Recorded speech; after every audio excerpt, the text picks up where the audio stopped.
Good evening, everybody, and welcome to Pop Go the Writers. That's right, we are filmed in front of a live studio audience, just the audience is missing. We have returning tonight my co-host, Paul Storrie. Say hello, Paul. Hello, Paul. He does that every week. And we have our guest, Ray Anthony Height, the Marvel and DC comic artist. I just saw recently. I saw the Truth and Justice book. I was very impressed. Ray and I go back about, 25 years? Easily. Yeah. So back when both of us were still just trying to break down the doors. That's so wild. Well, and by the way, Ray is also a writer. He's the creator of the absolutely wonderful Midnight Tiger. I am. Although I've had some writing help on those, but yeah. Yeah, but you know, it is called Pop Go the Writers, and I'm making sure that in addition to your awesome artistic abilities, people realize you are as well an accomplished auteur. Qualified to be on the theme of the show. Thank you, Paul. Thank you, Dan. Happy to be here. First of all, it's people I know. I've known for a while, so it's good. That's good. Dan, why didn't you introduce me to Ray back when I was in LA? Because Ray and I weren't talking when you and I met. Ooh, there's a juicy story. Oh no, we're always been super cool, but yeah, we've been cool, but there was just a period of time where we didn't run into each other. Yep. Oh, okay. When somebody says, "Well, we weren't talking," I know, Dan, you did kind of set that up in a way that was like. Yeah, why do you have to be so? And that is the reason Dan? why we didn't talk for a long time. Yeah. Ray, most people don't talk after Dan's introduced me to him. Back when I was trying to be a publisher, Ray came on board as one of our artists, and we were working together for a while. And by the time you and I met, I had already shut down Hardline Studios and was focused on freelancing. Yeah. What book did you do, Ray? Force. No, it wasn't Force. Was it? You were working on Stone? No. We're calling it The Night.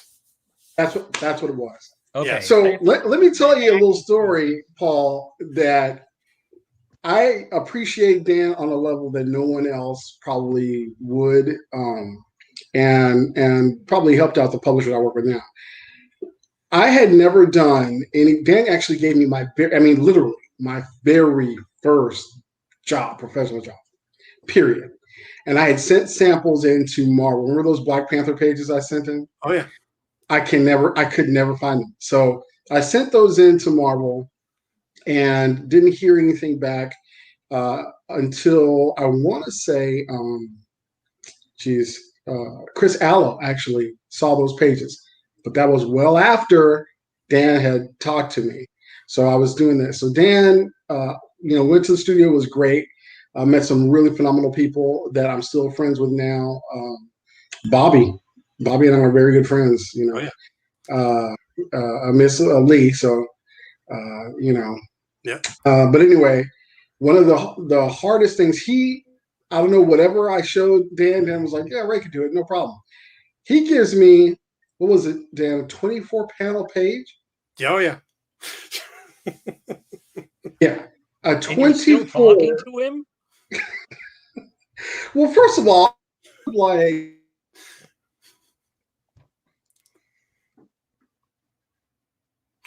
I think Ray froze. Oh, I froze? Oh, okay. Yeah. Am I back? We can hear you. Yeah, there you are. There he is. Okay. Yeah. So yeah, the Wi-Fi might be wonky, but so I get this 24 panel page and I had to reread the script, but Dan warned me. He's like, there's gonna be, this whole thing gives me the great pitch, and it's a whole elevator scene, which to this day I think is pretty awesome. He probably has it somewhere. Who knows? But somewhere. It's somewhere. But anyway, I tell people that story, and I tell them when this happened, definitely before Marvel or any other stuff. And he was like, "Did Dan like you?" Not not right. Like, you're giving a novice a 24 panel page, but I did it, and Yep. That's You can it. pull that off. You can pull off anything. Yeah. That's what you said. If you pull this off, you can pull off anything. Yep. All right, guys. We have Jeffrey says hello.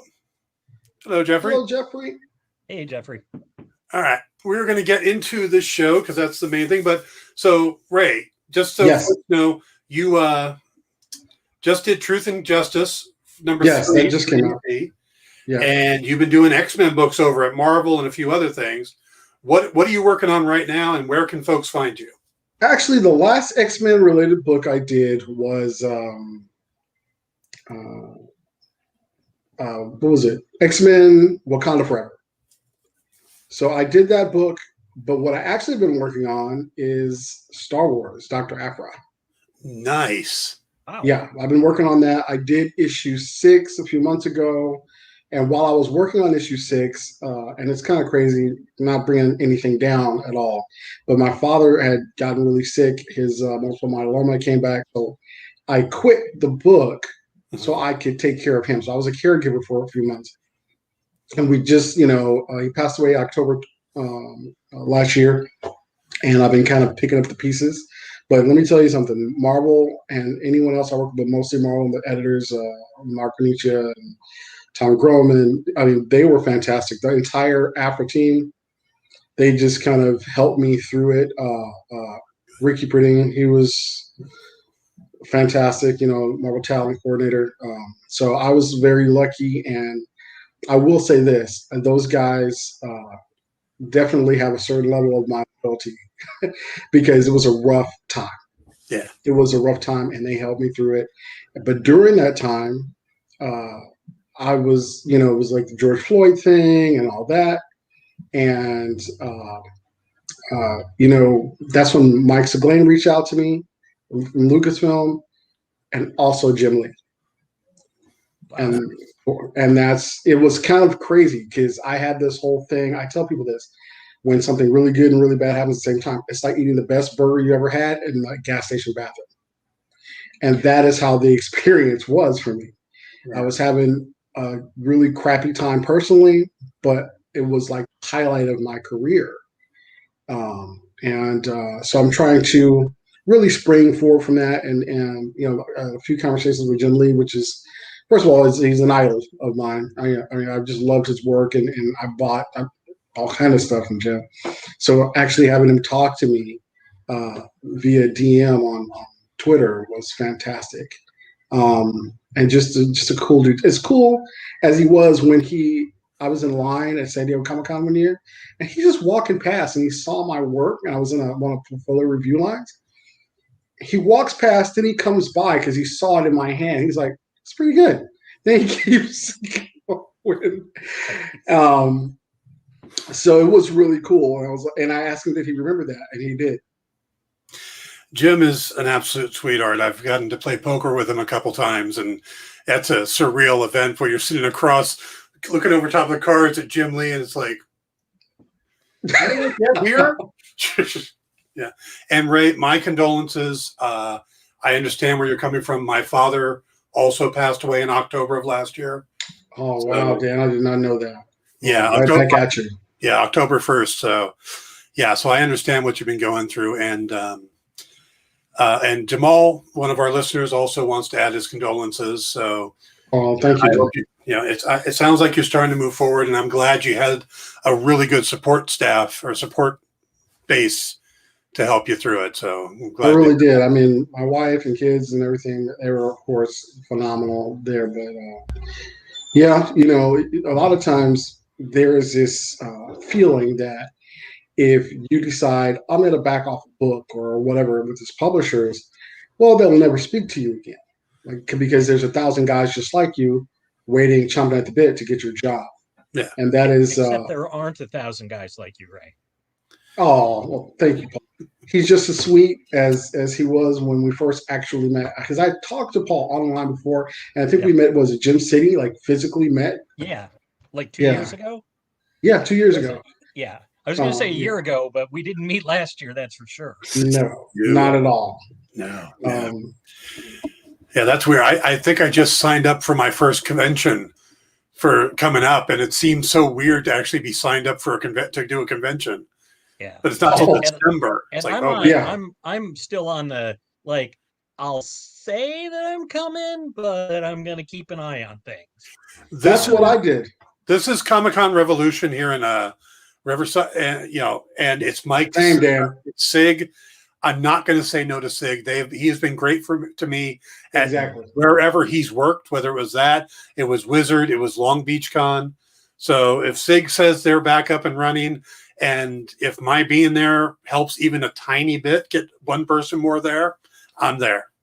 So and the reason you and I are in the same boat, because exactly what you said about Sig is how I feel. I mean, we're very close. Know each other's families, the whole thing, all the way from Long Beach. So I might be in a full hazmat suit, but I'll be. Yeah, I was thinking that too. I'm going to look a lot like Marty McFly when he's talking to George. Me, Darth Vader. Yeah. My brother runs a company where he gets safety equipment and stuff, and can actually order me a hazmat suit. So that might happen. Right. I'm just going to get a plastic bag and put it around with like a rubber band with holes in it, right, Paul? No, then the COVID could get in. But air won't get out. What do you mean? Let him go. Let him. Let him go. All right. Yeah, we should stop him. All right. Let's go ahead and move on to our topic of the night. Yeah. Which is the Falcon and the Winter Soldier. Yes. I will throw up the spoiler banner. I'm not going to throw up. I'm going to put up the spoiler banner before Paul makes the obvious joke. I already did. Okay. That already happened. Yeah. So but that just proves Dan doesn't listen to me. I'm sorry, what? Joking he said before he says it. And there we go. You've proven your point. Yeah. Paul and I are trying to build a good rapport on this show.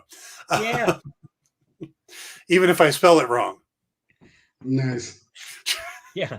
It's not easy to misspell show, but Dan manages. You guys got to take this act on the road. I like the Russian spelling, TSH. Yeah. Wow. Okay. So Falcon and the Winter Soldier. Just to hit overall first impression now that the series is done. I'm going to throw out there that I think that this is probably one of the best character-driven written shows or anything that Marvel has done.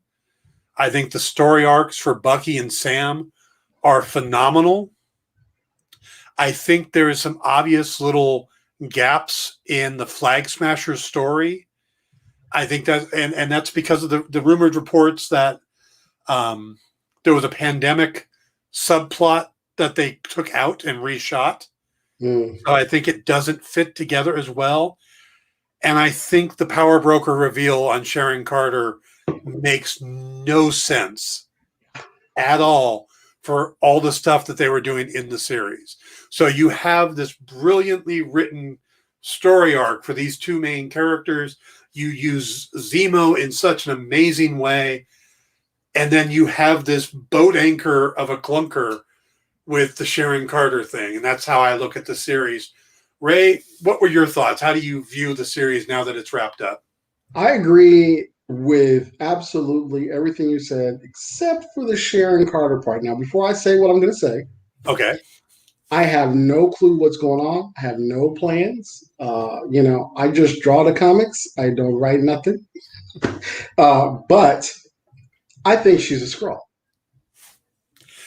I will give you that they can absolutely move forward and explain away a lot of this stuff.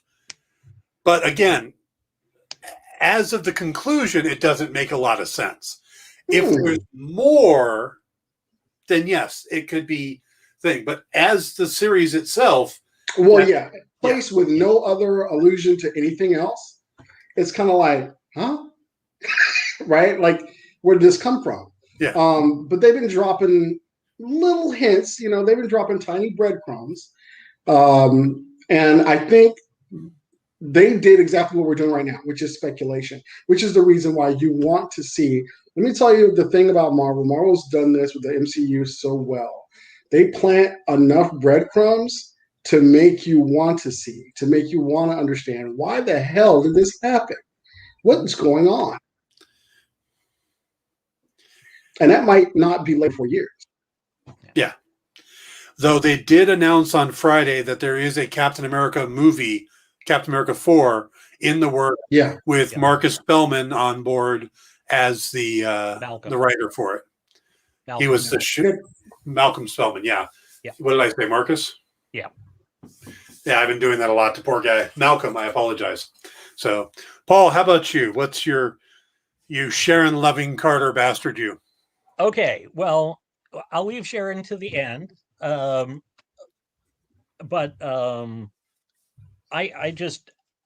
thought that the overall thing, that the story of Sam and Bucky and Sam and Bucky, I thought was very satisfying. I believed their progress. I give the writers and Wyatt Russell big props, because boy, I hate John Walker. As you should. But that's entirely because Wyatt Russell did such a great job with it. I mean, he, even the wrap up this episode. Hey, I'm back. Like, right. But yeah, I thought it really worked. I thought the Isaiah, I hate to even say subplot, because he was so inextricably tied up with Sam's story. But I thought that was beautifully done, and Sam managing to figure out a way for Isaiah to get his credit without, happening to him. As far as Sharon goes, the first time Dan mentioned the possibility of Sharon being a Skrull, I went, oh. Mm-hmm. So, but I am totally on board with that now, because this is not Sharon Carter. Yeah, no, not at all. I do not believe that because I rewatched Civil War, and I do not believe that the woman who gave the eulogy for Peggy Carter and did the whole, if the whole world says move and you're right, you say no. I can't see her turning into this completely cynical, manipulative type.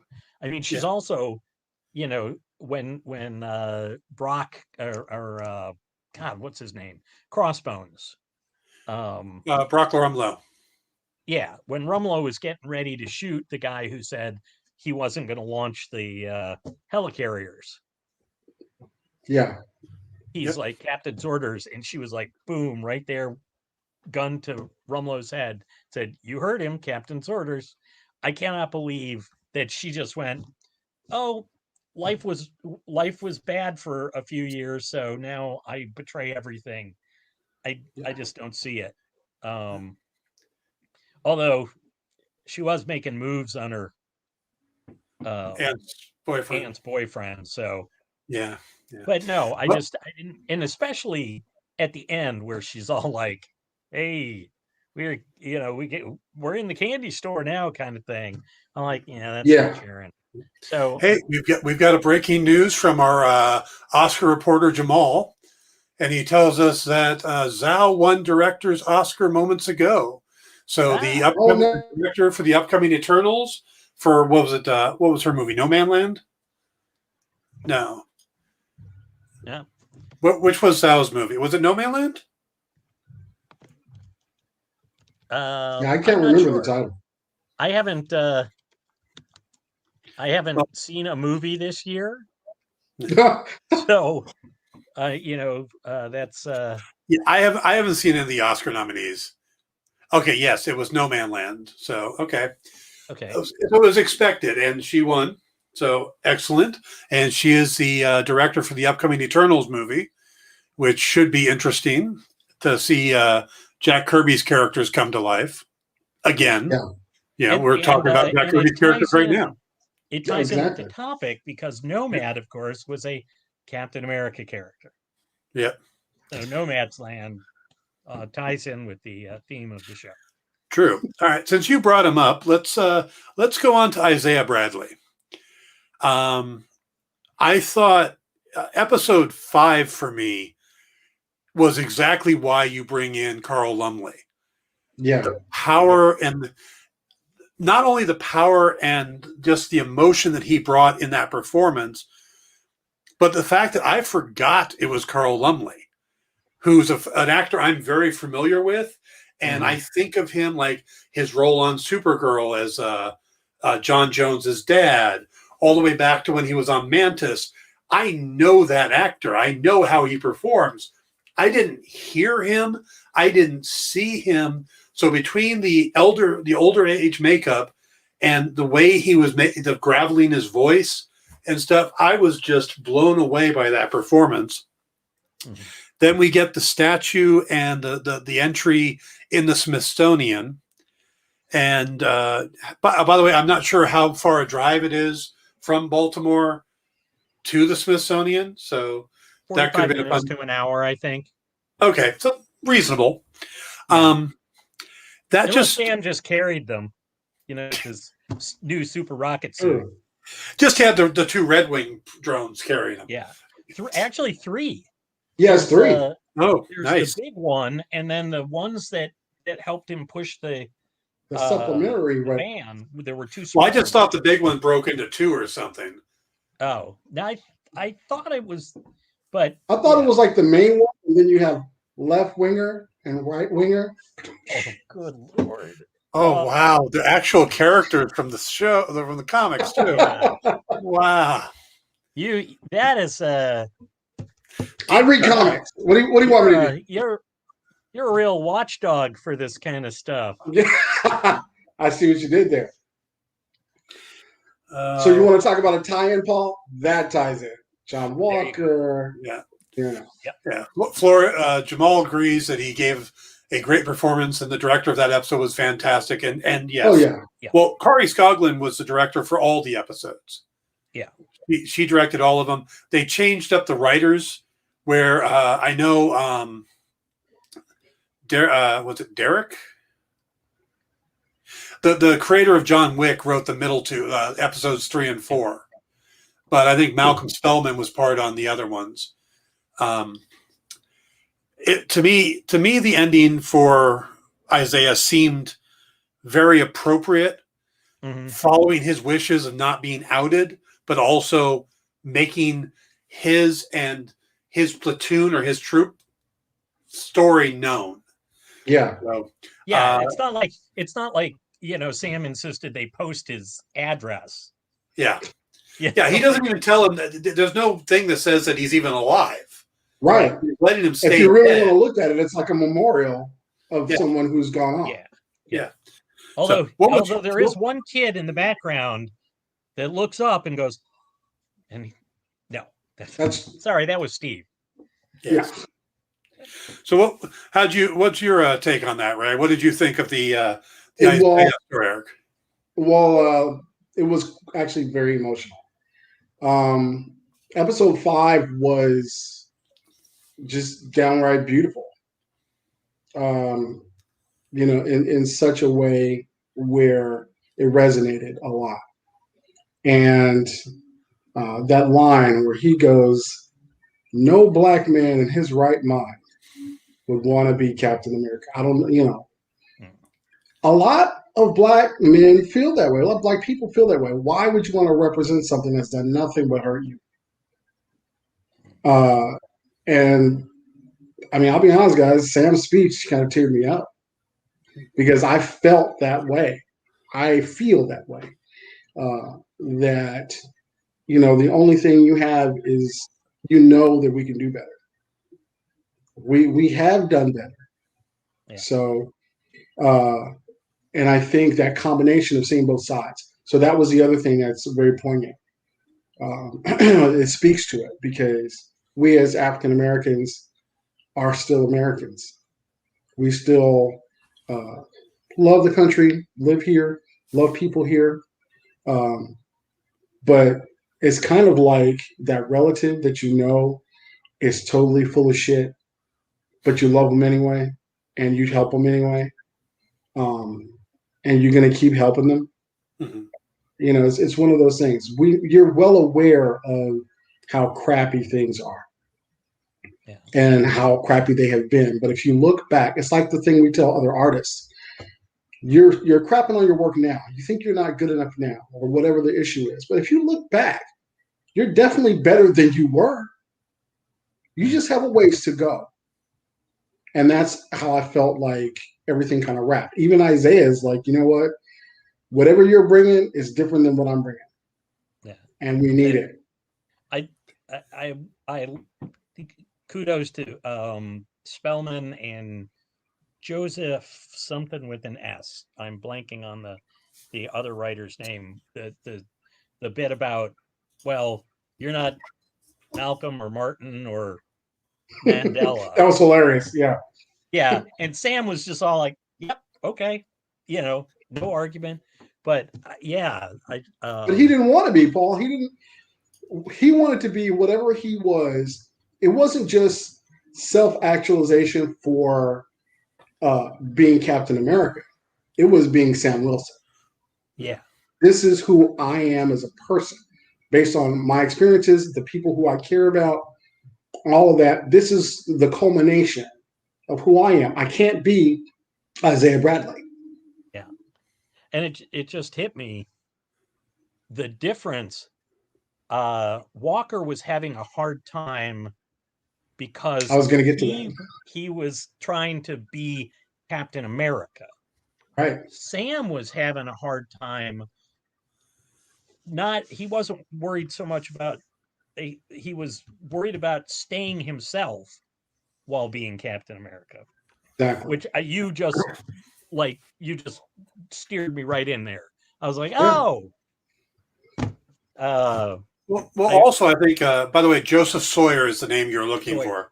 Sorry. I think a lot with the difference between Sam and John Walker looking at Captain America is that John Walker was looking at the icon of Captain America, trying to live up to that and expecting that people would respect that icon the same way you'd respect the flag or the office of the presidency that's supposed to go, that type of thing. Yeah. Where Sam was looking at it as Steve.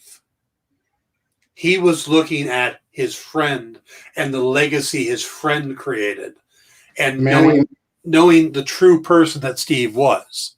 Yeah, but also just that idea. I'm sorry, Ray, you were. No. I was just gonna say they kept saying throughout every time, like there's no one like Steve. Even Zemo, he's like, I'll give you that, okay. Yeah. Because when you have the super soldier serum, no one could do what Steve did. Steve had everything he needed before he even had the serum. Right. Yes. Right. He was a good man first. Right. That was the interesting. I keep saying out of the two of them, Lamar was the one that should have been Captain America because he had the heart. Yeah. Because Walker was like, Captain America's I got guts. Captain America's got to have guts. And no, that wasn't the guts. He had the heart. But Jamal would have taken the serum. Lamar. Sorry, Lamar. He would have taken the serum, but so did Steve. But I'm saying Lamar had more character than John. Mm-hmm. And I think this is true. Yeah. But Lamar's experiences made that happen. Yeah. And he kind of exemplified some of the things that Steve had, which is he knew who John really was, but he believed in him still. Yeah. Yeah. He's trying to coach him along. Yeah. Yeah. Yeah. But I kept on seeing stuff where Lamar would say something and I go like, oh man, like I think that was the point though. Yeah. Yeah. And John, right through to the end, still the lapdog. Yeah.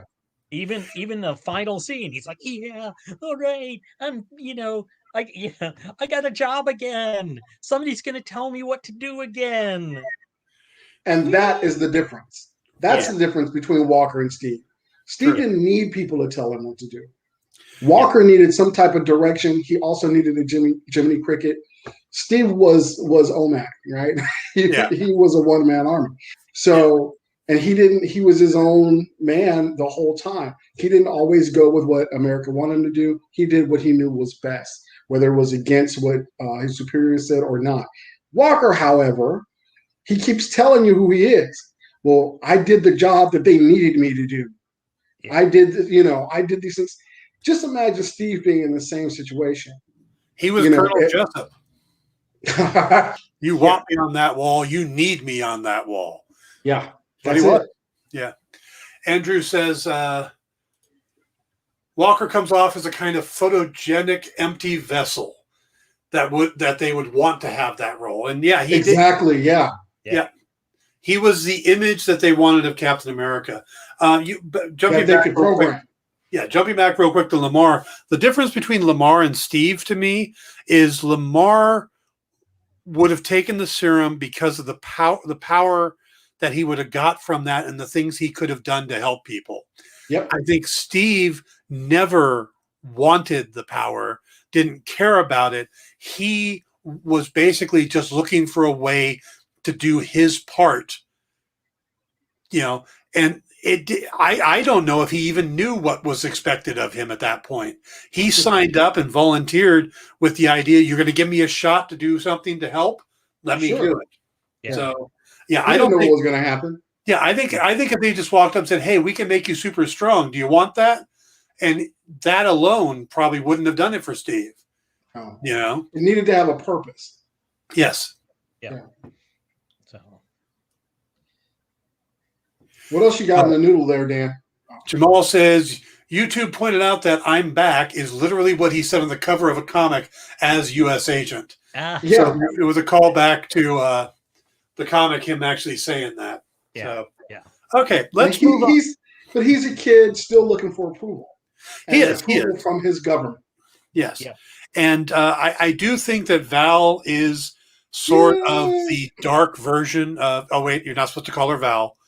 I think she is the dark version of Nick Fury in that she's pulling together a team. Now, I don't know if it'll be the Thunderbolts or what she's doing, but even the producers have said that they're looking at this character as a dark Nick Fury. And to me, that is, he pulled the Avengers together, so they're pulling a dark Avengers together. Yeah. Yeah. She's looking to put together a team that's going to follow orders. Yeah. Yes. Exactly. That's what she wants. Mm-hmm. Yeah. And Walker's the perfect first candidate. Yep. Yeah. So I did when she walked on, that gave me goosebumps. It threw me out of the same reaction. Dan, on the other hand, I looked up, went, why is Elaine on the screen? It played, because I've only ever seen her in comedy, it played comedic to me. Well, there was some comedy to it, though. Yeah, I mean, certainly this episode in particular. Yeah, so it's still Elaine, and I don't even watch Seinfeld. I've seen maybe 6 episodes. What about Veep? Never saw Veep. And I don't like Seinfeld. I've seen, like I said, 6 episodes probably the entire run. So Christmas Vacation. Just kidding. Is she in Christmas Vacation? She is in Christmas Vacation. She was the neighbor. Wow. What about Saturday Night Live, Dan? I do remember her from Saturday Night Live, which was comedy. Understood. A lot of that season was. Yeah. Don't get me wrong. She is. I acknowledge that she is a terrific actress and a great get. But I will say that her coming in and making a joke immediately threw you off. Threw me off and kept me in that wrong tone. If she'd come in and was a little more serious in the beginning, I think, or maybe if Black Widow had come out, whatever her scene there was, we would have met her first there, and then her showing up probably would have worked better. But it took me out of the scene for a minute. we've got to understand Dan has got a kind of a limited imagination, so he's not able to see outside the. Oh no, I feel like watching her, there was some comedy, but I think she uses comedy. Paul, maybe you saw this too. There was this very sinisterness underneath. Oh yeah, we definitely got that this last episode with the whole look, Zemo got what he wished. I couldn't have orchestrated that better myself, or maybe I did. Or maybe I did. Maybe I did. Right, so it's joking, but she's dead serious. But I think the character of Val likes messing with people. Mm-hmm. Yeah, I mean, and not always has actually. Huh? She always had. I mean, yeah. My best friend's dad got me. He was a huge Agent of S.H.I.E.L.D. I mean, not Agent of S.H.I.E.L.D., but Nick Fury, Agent of S.H.I.E.L.D. fan, old comics and stuff like that. He had passed away many, many years ago, but he got me into it, and that's what I saw with that crew. And I think she's doing a pretty good job. She's definitely, like Dan said, it's a little bit of a comedic bent to it, but it's still, she's doing a pretty good defontaine. You know what I mean? Like she's doing. Yeah. It strikes me how everybody wants to jump on the fact that for like a minute she was Madame Hydra, and they all online you hear they keep referring to her as Madame Hydra. She was Madame Hydra in one miniseries much later in her comic. I almost forgot about that. You just brought it up. That's right. Yeah. And then they proved that she was actually a triple agent in the same series. There you go. Yeah. Jamal says, I can see her going head-to-head with Power Broker in Armor Wars. And with Sharon Carter, I think Armor Wars would be a perfect place for her to end up next if she's the one that's stealing the Stark tech. So, again, I think they're setting Sharon up to do a lot of great stuff in the series or in the franchise. Right, because as a Skrull sleeper agent, she wants to sow discord and chaos to weaken the Earth. Can we get a pulse check on that horse that Paul's hitting? Secret invasion. They're setting up for secret invasion. They absolutely could be. I will give you that they are. It is absolutely possible. Those things are on the books, and it would make sense. But it's also possible that it's just a guy named Boner. Sure. But okay, we were sometimes a boner is just a boner. Sometimes a boner is just. I'm going to veer off of Val for just a second, and because you were talking about the callback from U.S. Agent's appearance, we had two great callbacks. Which first was I thought Captain America was on the moon. Yes. Oh when yeah. I asked Sam, "Who are you, Captain America?" I thought Captain Black America, Falcon. and I like that. That's where that's one. And then Batroc says, "Oh, maybe I will be able to get some money for your new bird costume," which harkens back to Civil War, where Sam got so offended because they referred to his wingsuit as a bird costume in the receipt for in Germany. That's right. Yeah, it was in the ledger, I want to say. Yeah. No, I brought up the Black Falcon because I thought that was a great line when the old guy's like, "Oh, that's Black Falcon," and the younger guy next to him was like, "No, man, that's Captain America." I really like that. It actually comes, I want to say, from the series when he debuted. Yeah. By the way, when Sam sword comes up and then throws the shield to get into the thing, I was not a huge fan of the suit in the comics. It was a little busy for me. But when we got that first glimpse of Sam in the suit, I was just like chills. Yeah. On my spine. Yeah. The comics accurate costume that looks better in live action than Yeah. Who'd have thunk it, right? I think but sometimes now I didn't mind it too much. Yeah. But let's see. Andrew says Sharon Power Broker would make a lot of sense in Armor Wars. Yeah. And Jamal agrees. Everyone said she was Madame Hydra that dismissed her whole S.H.I.E.L.D. history because the modern story is fresh in their minds. And That is something that bugs me a lot in modern day adaptations, is that we have 50, 60, 70 years of some of these characters' histories. You go back to Superman and Batman, you're looking at 85, 90 years on some of them. Right. Yet they want to rush forward all this stuff. Sam Raimi's first 2 Spider-Man movies were great. We get to the third one and they try to jam Venom in. About 25 years. Yeah. Yeah. It's like they were doing so great with the one villain, storyline, and they were introduced, and then they try to jam the modern stuff in.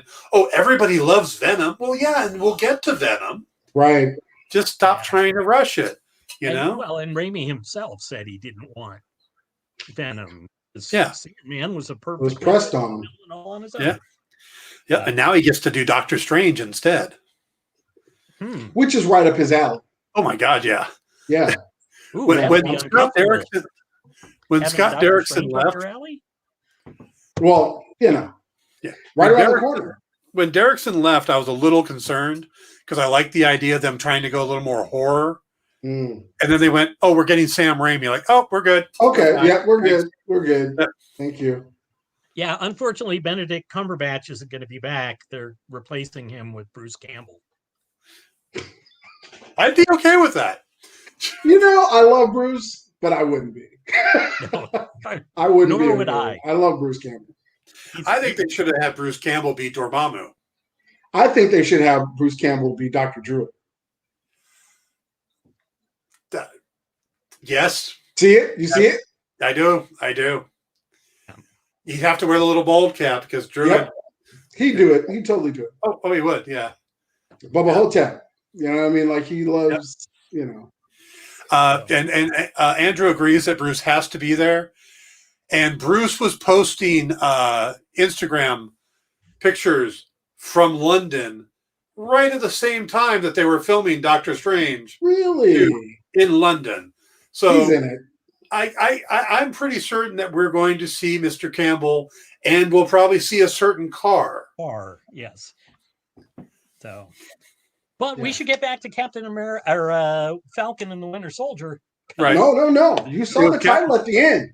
Yes, Captain America and the Winter Soldier. Yes. I did see that. I did, and actually the first time through I missed it. Because I've been calling the series Captain America and the Winter Soldier the whole time. And you're better than the rest of us, Paul. Disrespect for Sam. Andrew asks if we saw the Bruce's script pages.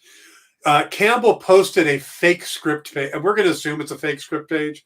I believe it was on April 1st that he posted it, but it was basically Doctor Strange jumping through the multiverse, and he's looking for the book. No, the other book, the Darkhold. Oh, yeah. So he's looking for the Darkhold, and he goes and he runs into this guy with a chainsaw for a hand, and he tries to say, I'm looking for this book. It's the remnants of all evil. And the guy with the chainsaw says, "Does it have a face on it?"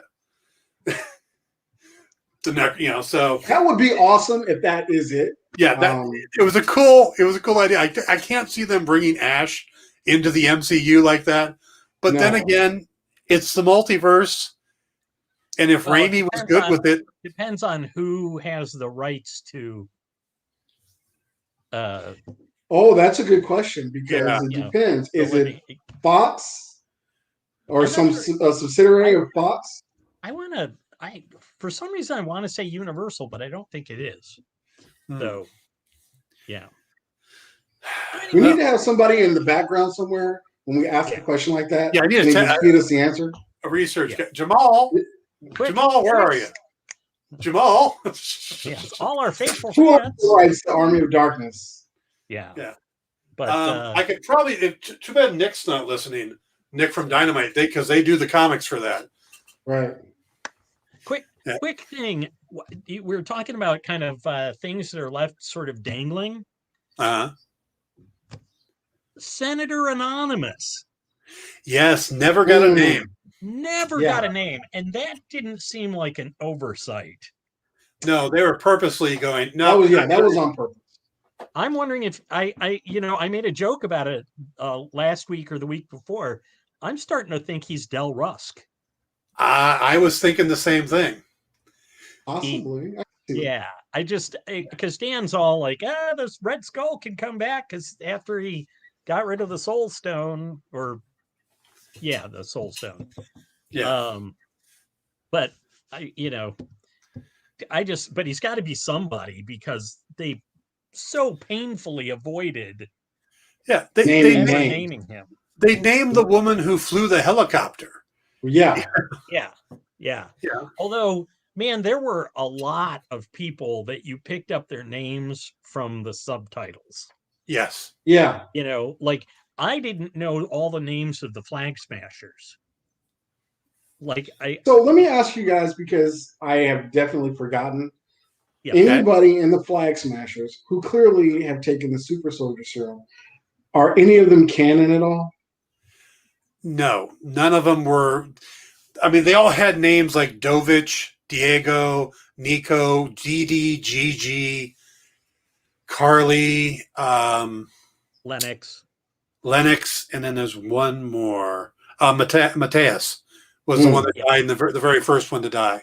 Which, by the way, don't you think that the Power Brokers people should have grabbed Mateus's body? Who's to say they don't have it? Well, they kept on going like, we can't do anything. Whereas at that time, what's his face? Nagel was still alive. They certainly could have given blood samples. Or as I said to Dan, after Zemo stomped on all the super soldier vials, people seem in movies and TVs, people seem to not understand that just because something's not in a container doesn't mean it's not there anymore. Exactly. You can siphon some of that up or wipe some of that up and chemical test it. Yeah. Reverse engineer it. Uh-huh. Yeah. Oh, absolutely. Just a little tiny bit. They do it on CSI all the time. All the time. They're genius. Science up that shit. It just seems weird that genius mad scientists. Plus, there's that stuff's like there was the stuff that they used on the Abomination. There were the bags that they used on the Winter Soldier program, in Agents of S.H.I.E.L.D. Andrew says maybe they'll grab Carly's body. Okay, we're talking about the Flag Smashers. Got to talk about the ending of.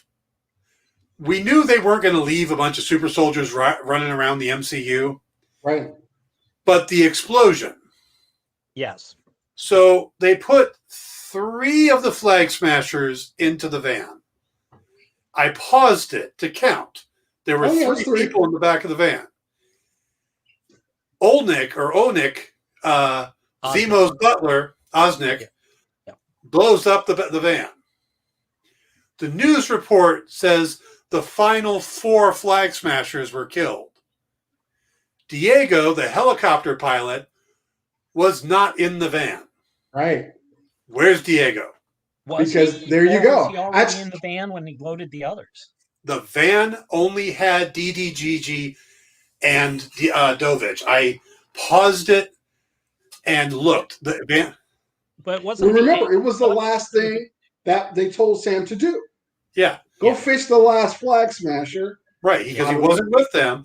No. And why did the guy go one world, one people, and then close them in?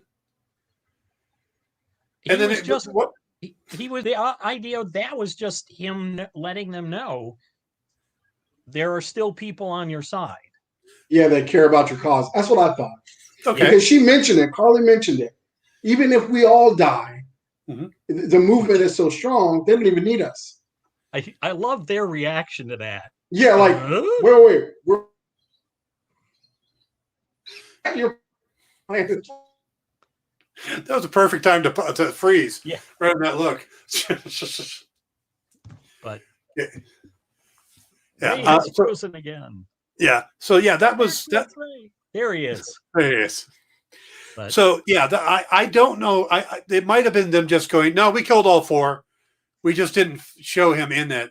But yeah. Well, it could be because it is a report, and we all know how news gets around, right? Yeah. So if they say all were dead, it doesn't mean it's true.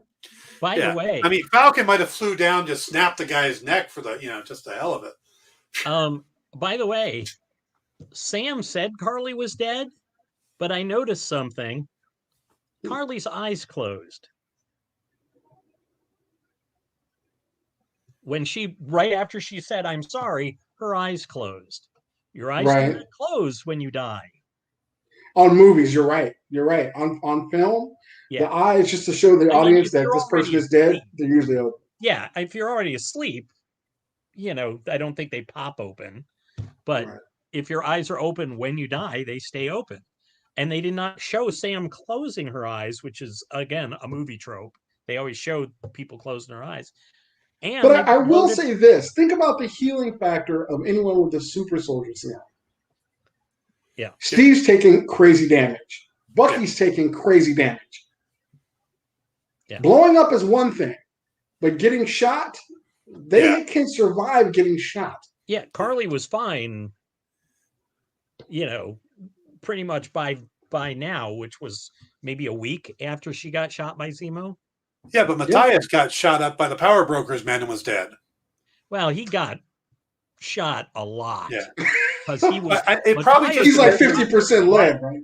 It depends on where you get shot and if you live long enough for the healing of it to kick in. Jamal also noticed that one guy is missing, but then the water guy was around. So which water? Oh, okay. Diego. Yeah. Diego. Yeah. And this goes back a little bit, but since they put it up, Tyler says I assume the whole Sharon Carter being the power broker thing was kind of weird, but I did see somewhere that someone said that's going to be a setup for Armor Wars. And I absolutely do believe that's the case. Yeah. Because now that she has the access to the government, I think that's going to be the start of the whole Armor Wars thing. But you got to think, here's the other part of that. What is her motivation for?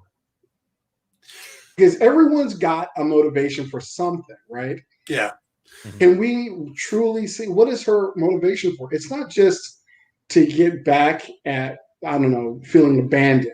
I mean, come on, you're a government agent for many, many years. That's how they work. So what's the true motivation?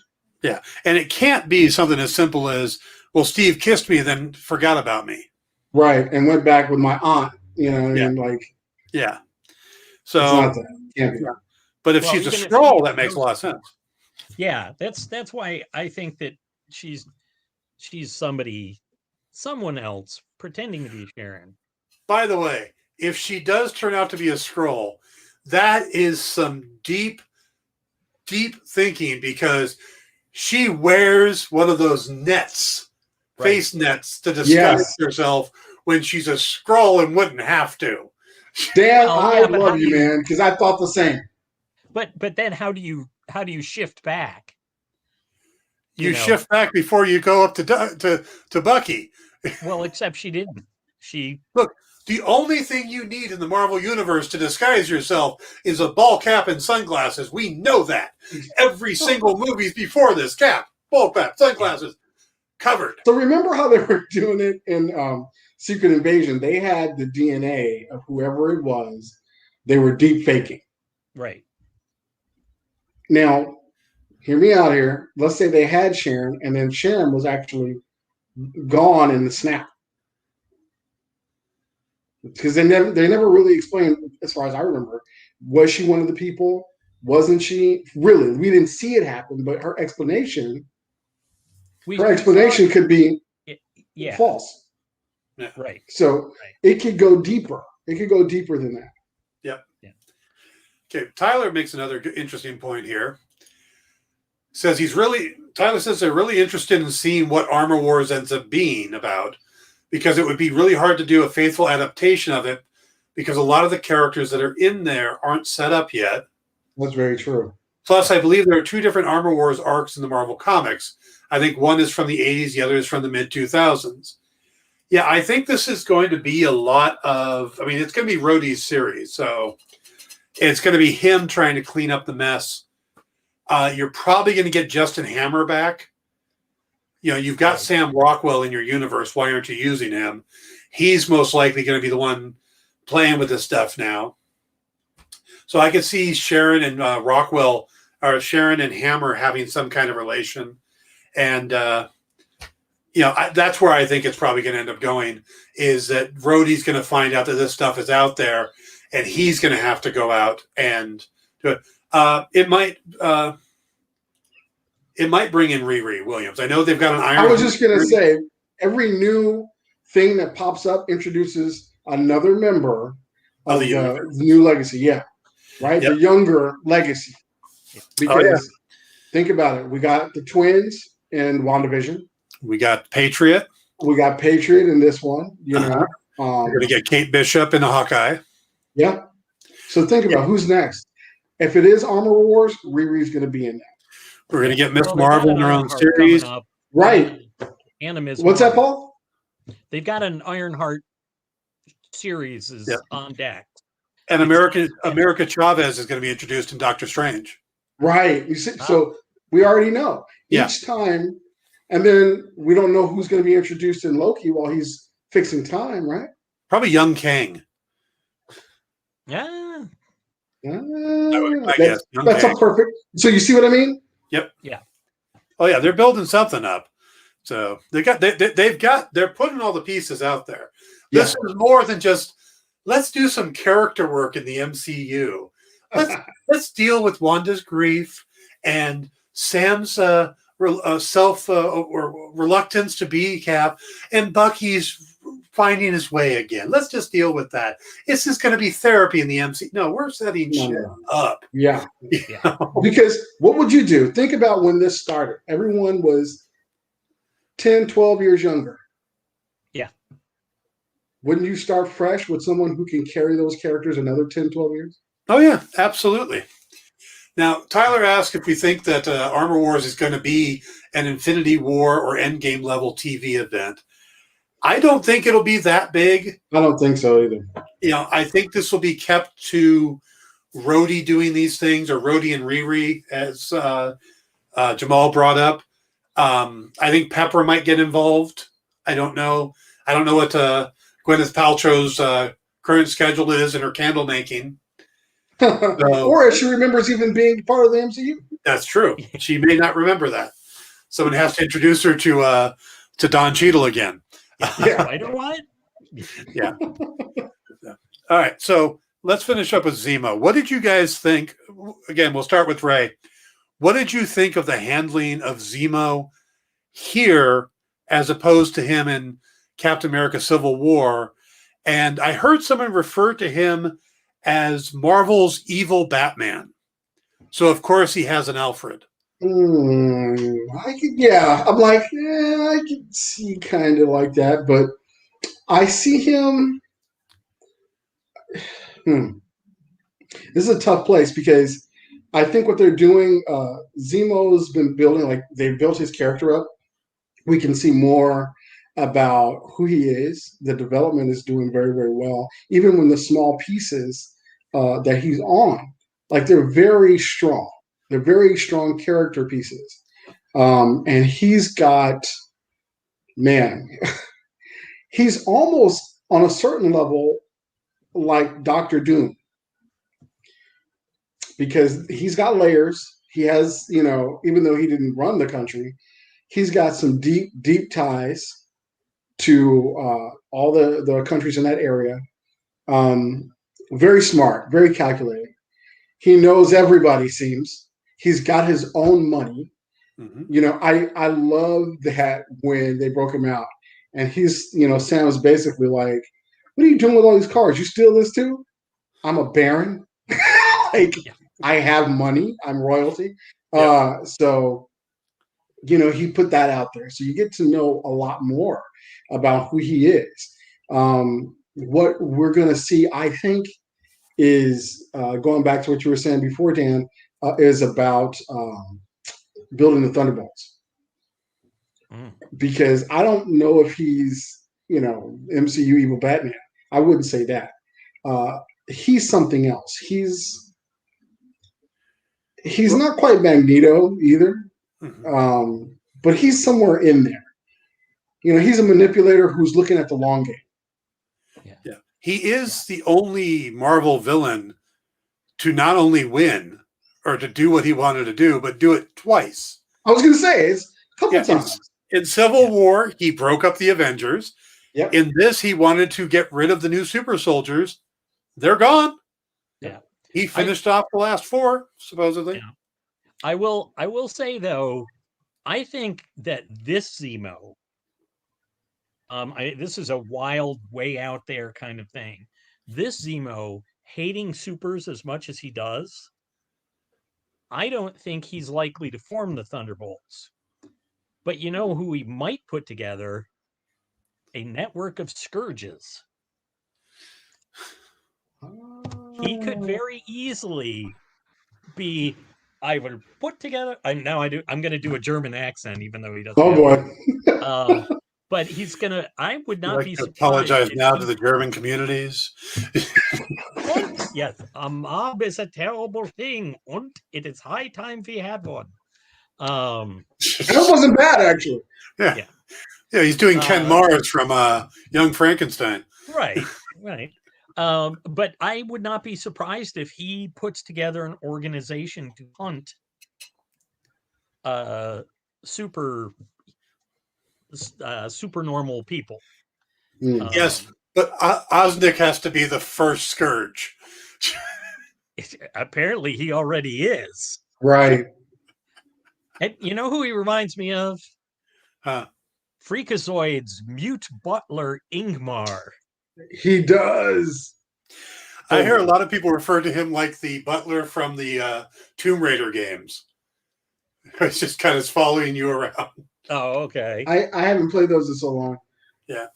I don't know. I mentioned this, I think, to Paul, but I didn't, a lot of people are referring to Falcon and the Winter Soldier as Falcon and the Snowman because of the old. My wife refers to it as Jake and the Fat Man.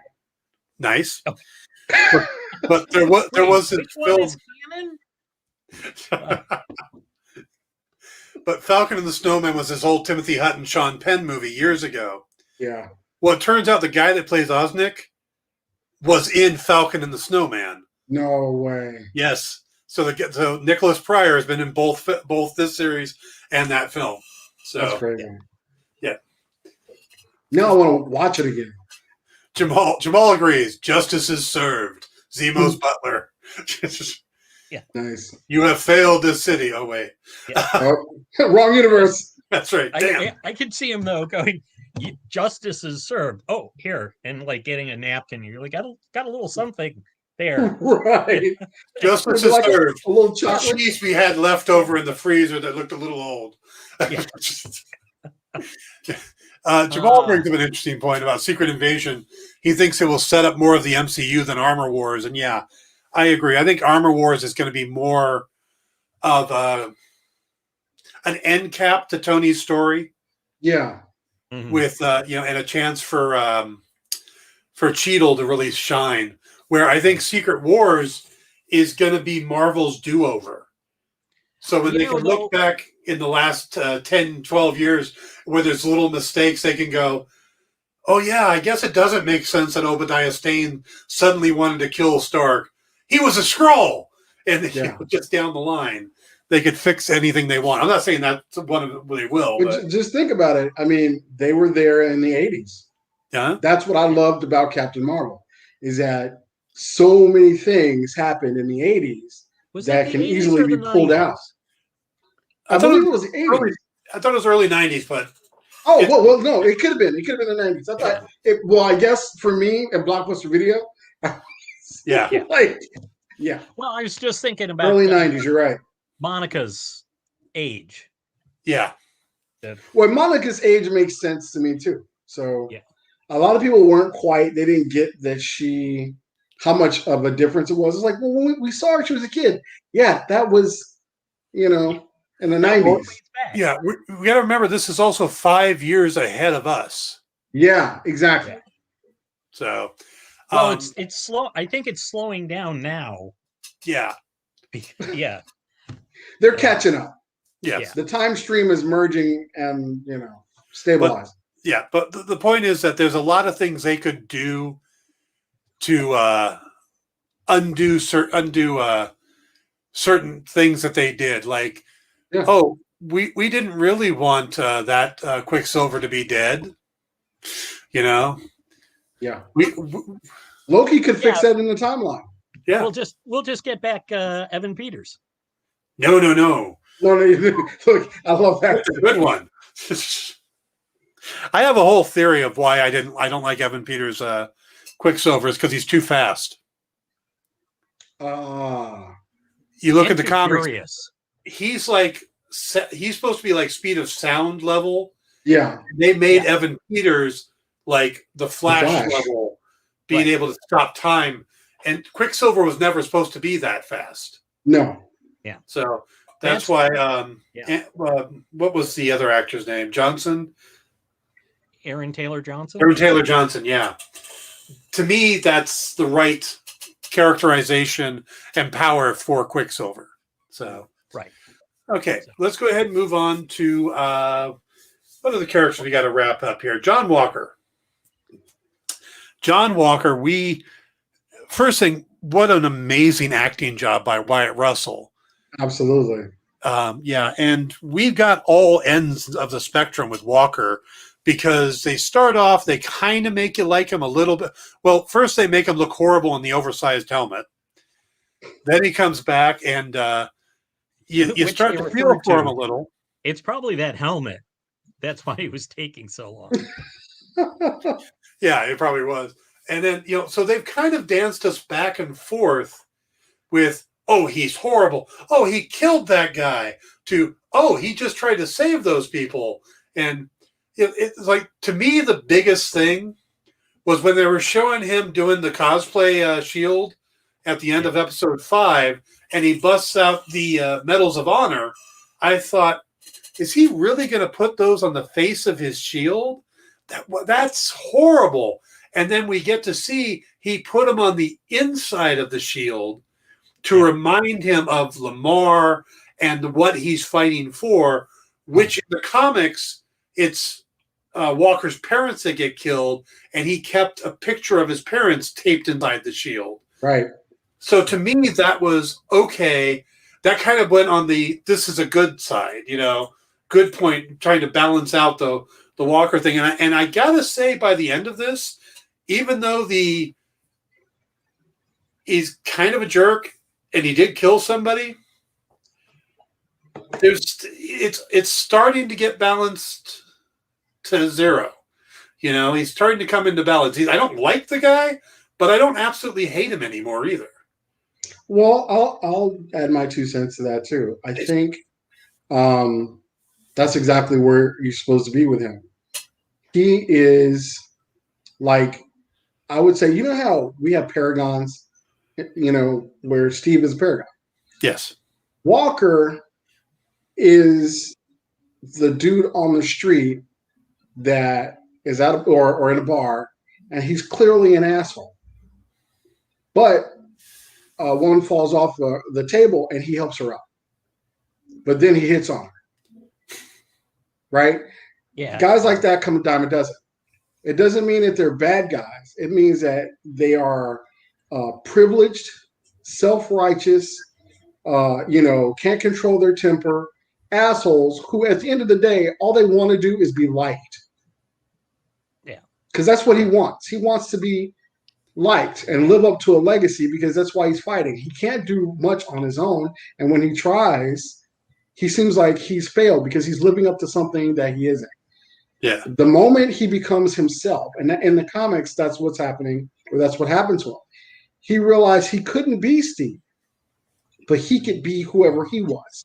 Mm-hmm. And that guy is, a take no shit asshole that thinks he's doing things for the right reason. And a lot of times that works out. He's not a bad guy. He's just a jerk. Yeah. I did love his exchange with Bucky. Lincoln, really? Great man. Great quote. Not when you say it. Right. So isn't that something that is like, like you're cool. And at the end, they were cool. I see you're trying to do the right thing. I'm a guy who isn't perfect. I killed a bunch of people, even though I was under the control as a Winter Soldier. Yeah. I did do it. I did those things, right? Yeah. I'm trying to atone for it, and he ain't the nicest guy either. He's doing the best he can, but he was changed, so he gets it. He totally gets it. You can be redeemed. And a lot of their hatred towards Walker was the hatred that they gave the shield to someone. Yeah. It's not like Walker walked up to the government going, "Hi, I'd like to be Captain America. Can I have the shield? I'm going to take the He didn't take the shield out of the Smithsonian himself. They gave it to him. So there was some misplaced anger there. But he was trying to be Steve. And they're like Sam and Bucky are like, but you're not Steve. Stop trying to be our friend. But you're no Steve. And he kept on going like, I'm not trying to be Steve. It's like, but you kind of were. And except that, he was Gilmore Hodge. Yes. That's who John Walker is. Absolutely. Gilmore Hodge. Yep. And it was like that bit where he says, you ever jump on a grenade? Oh yeah, it's this thing I do with my helmet. It's specially reinforced. And there you go. Yeah, that's not that scene. That's a great one, Paul. That's perfect. Because even the look on their faces was like, you're even doing that. Sure, you did it, but you weren't willing to really just give up 100% of yourself. I would die. Nope, because guess what I'm doing? I'm going to protect myself while I'm doing this thing. Yeah. Where Steve just jumps on it.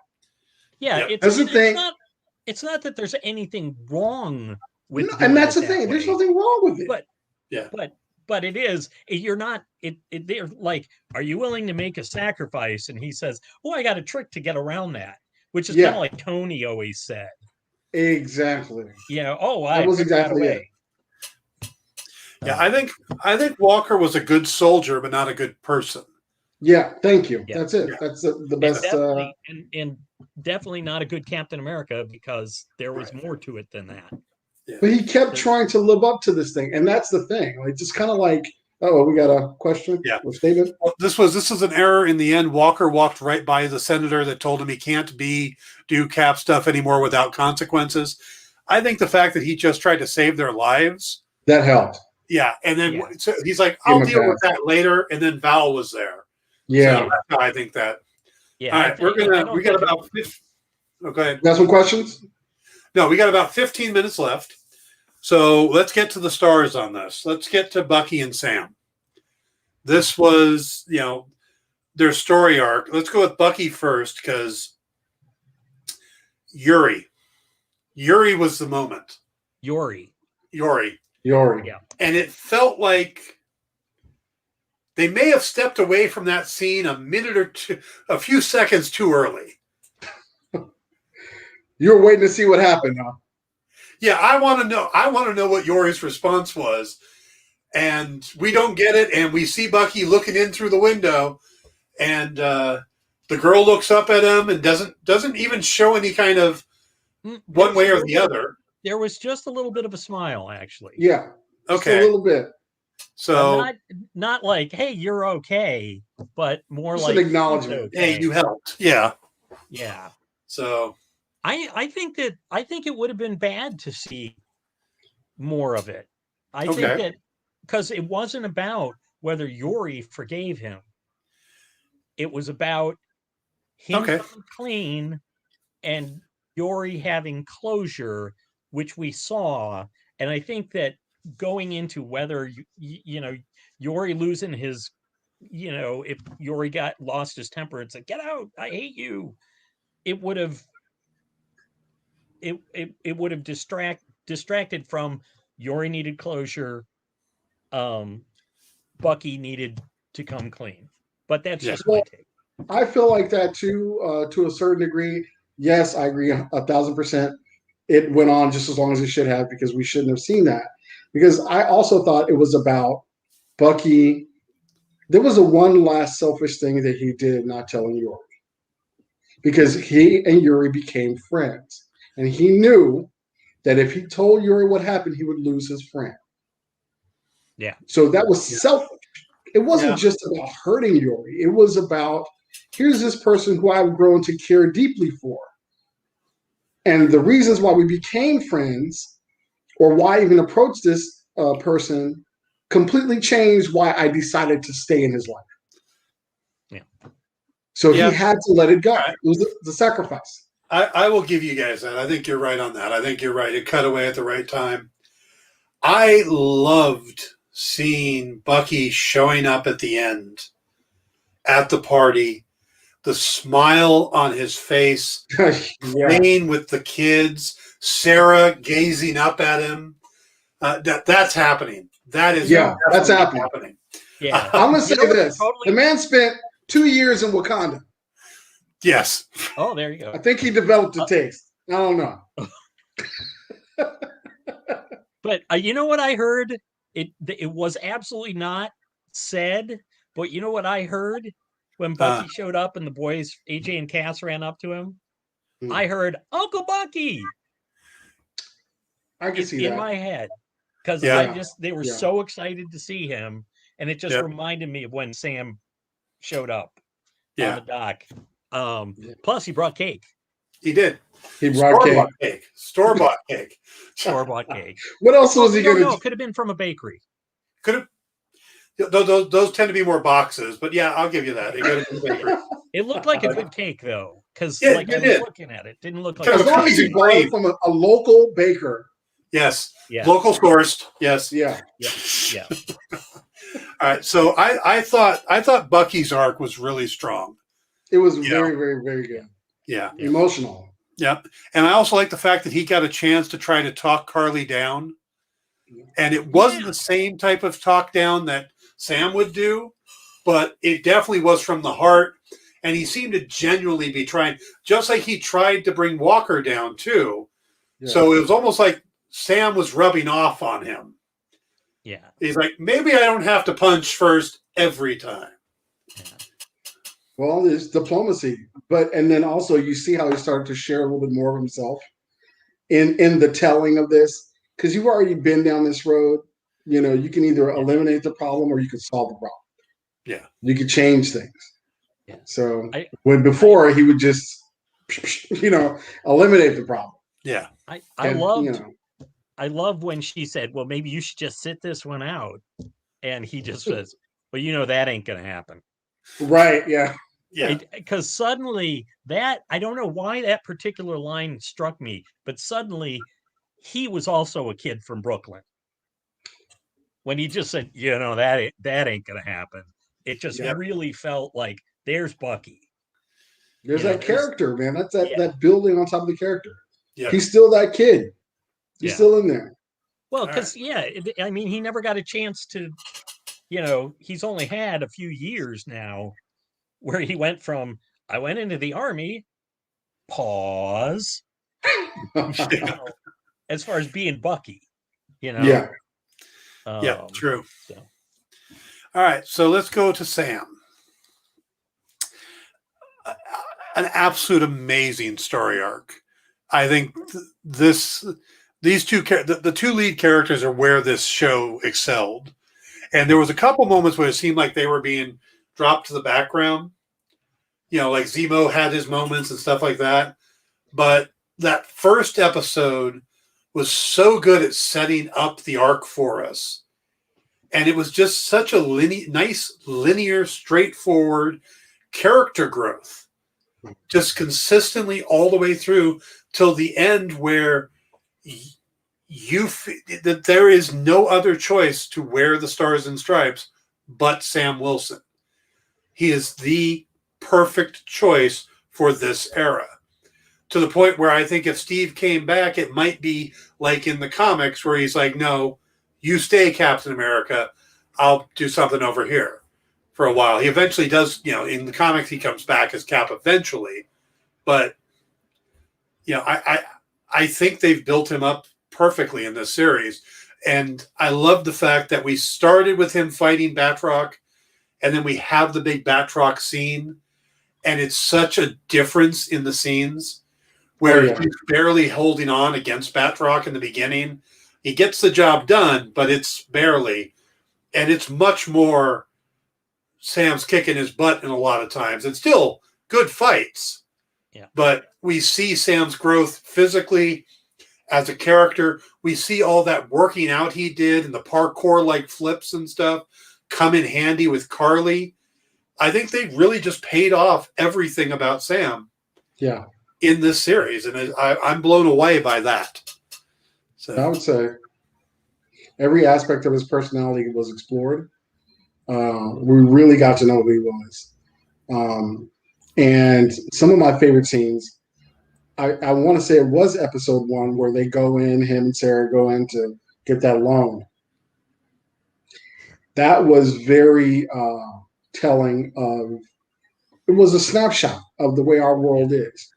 Yeah. Here it is. I am world famous. I have saved the world. You can't give me a loan because A, I've been gone for 5 years, but that's just an excuse, quite honestly. You can't give me a loan. You know who I am. You want, and you ask me to take a selfie with you. Yeah. Yeah. Well, and you know, they're taking a loan to which they don't get. But to reduce their monthly payments. So if they're already making their payments, yep, it's not like it can't happen. And he was talking, you know, we've got the government contracts and everything, and it was just like, can you do a little? You know who I am. You know I'm good for this. Ooh, look. You know, right. I'm with the Falcon. Yeah. Can you? And it's like if he decided to sell Falcon merchandise, he could make more money. Yes. Yeah.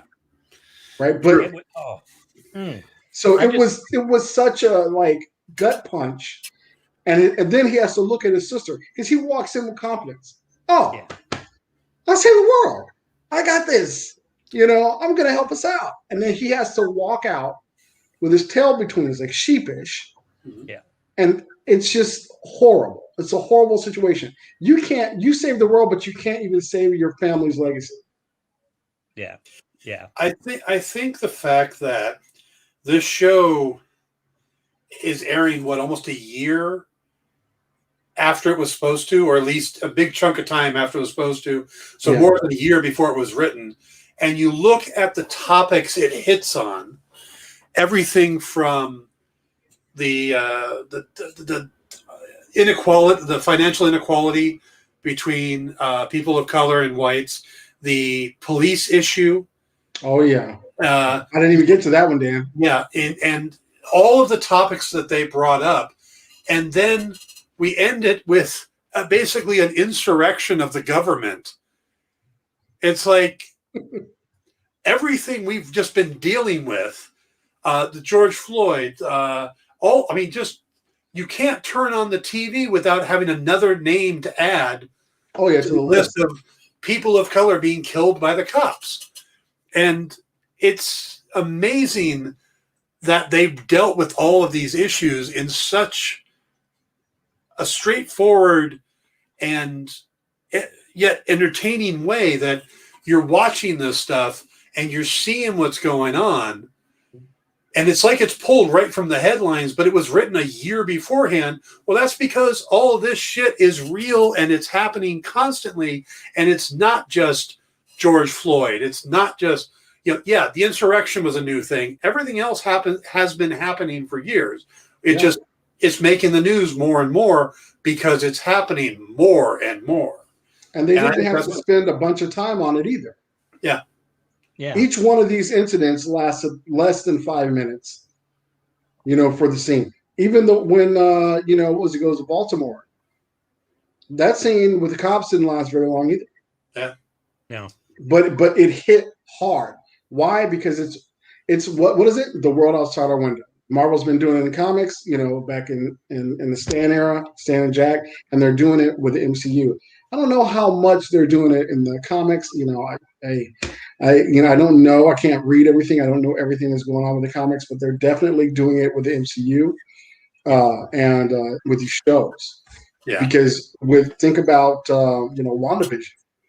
So much of it dealt with grief and being able to move on, and how much it really messes with your mind. Yeah. And your heart and impacts that. So how do you move on from that and stuff? So mental illness, all of that. Yeah. They're doing a lot of things that just aren't normal for these kind of shows. Yeah, right. Yeah, I won't call it a superhero genre or comic book genre because I don't believe it's a genre any more than I think being a cop show is a genre. Right. I look at Police Academy and I look at, Training Day. Those are not the same genre, but they're both cop shows. So I don't look at comic book shows or superhero shows as a genre.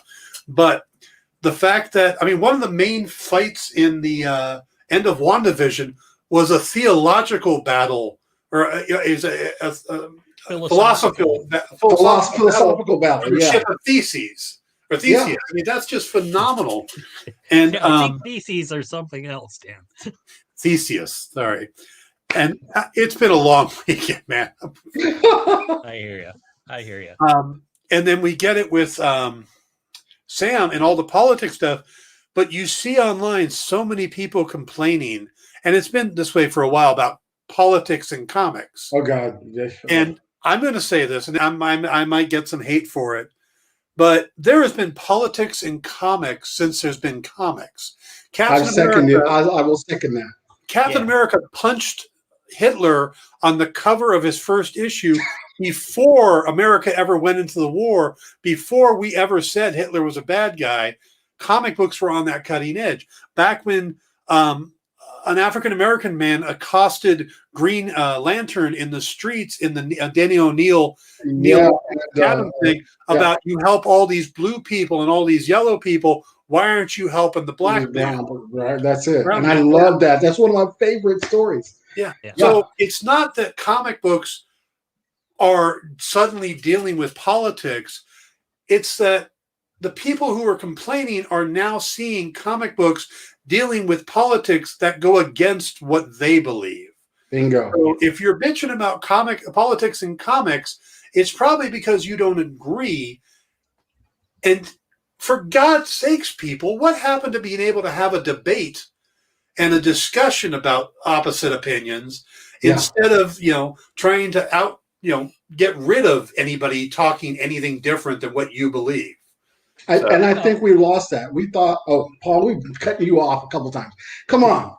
Oh, no, I was just going to say that the thing is, though, the people making the complaint, you're absolutely right. They're trying to cut off that aspect, but they think they're not getting.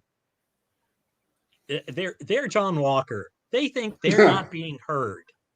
Yeah, you're right. Not, you're not listening to me, and it's like, sort of that whole thing of if you get 75% of the airtime, if the nation is geared towards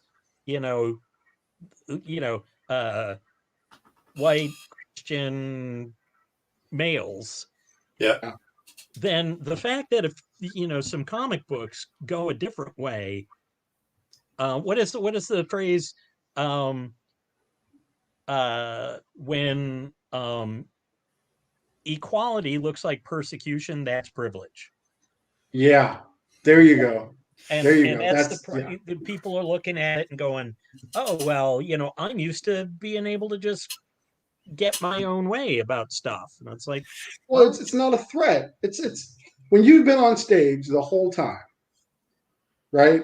And then somebody, let's say your stage time is 2 hours and somebody's got a 10-minute monologue, but you're pissed off because you feel like it's cutting into your time. Dude. Yeah. You got 2 hours. But no one's threatening you. My 10 minutes is not threatening your 2 hours. Yeah. But I saw this a couple years ago. Arrow, on an episode of Arrow, Mark Guggenheim, I believe, wrote the episode. It was called The Specter of the Gun. And basically it was dealing with the gun issue. It was the most balanced, fair, written television show I had ever seen on the topic. because it wasn't just guns are bad, guns are bad, guns are bad. But, it told both sides. And you're talking about a show that half the characters carry guns. Wild Dog carries guns, the stuff like that. And the main character shoots people with arrows. So to do this incredibly balanced episode that really just brought up all the talking points and tried to start the conversation, to me was very unique and very enlightening. But of course, it got a lot of backlash for being anti-gun.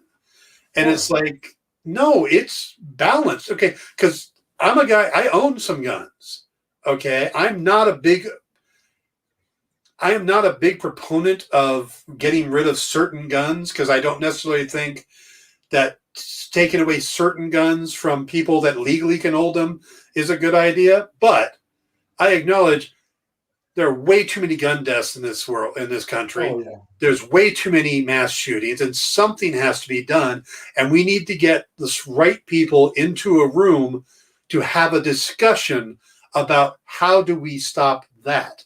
And if it does take certain guns have to be removed, then that's what it has to be done. But let's get into a room and have the conversation.